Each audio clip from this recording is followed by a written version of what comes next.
Stephen, can you tell us a little bit about your job?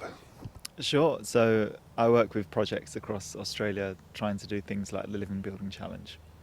My background is I'm an architect, but we focus on projects like yours and things that are also not like yours.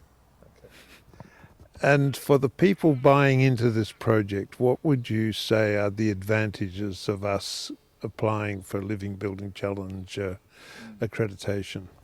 I think the most interesting thing for me is that people buying into this project, they're living buildings, but you're doing a whole community. So it'll be the first and only living community in all of Australia.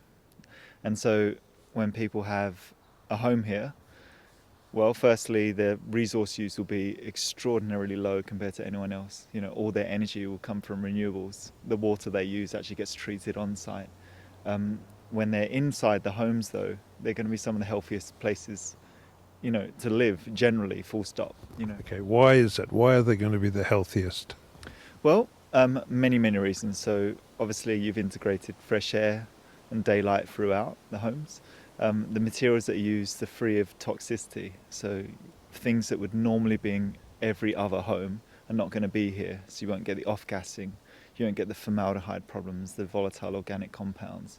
And that's even before we start talking about, the sort of spirit of some of the materials you've used, whether it's recycled or salvaged timber from another building, or the actual texture of some of the materials you've used. They give you that kind of spirit. So you're saying that the average inexpensively built house has got a lot of pollution problems potential in it. Absolutely. So we've tested lots and lots of homes.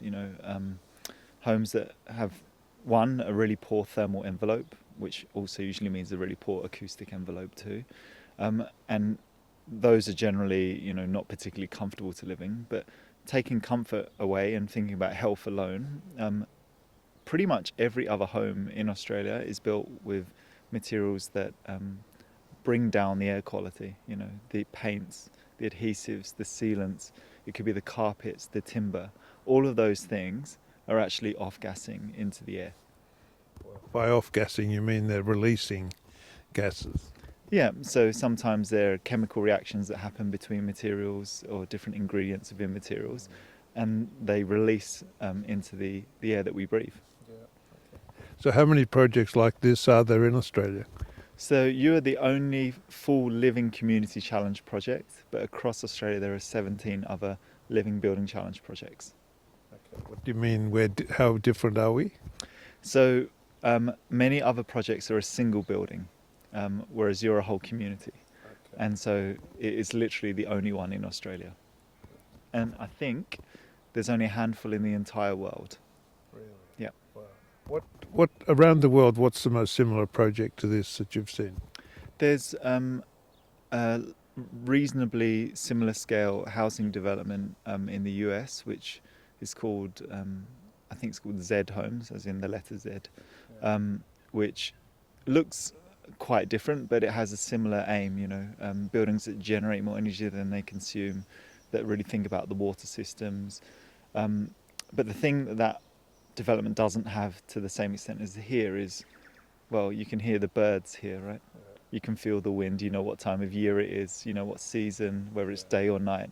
When you're here, you feel you're still, within a natural environment, which is pretty unique. So out of 10, what mark are you going to give us so far? Oh, it's going to have to be a 10, surely. At least. Really? Mm. Yeah. Okay, thank you, Stephen. You're welcome.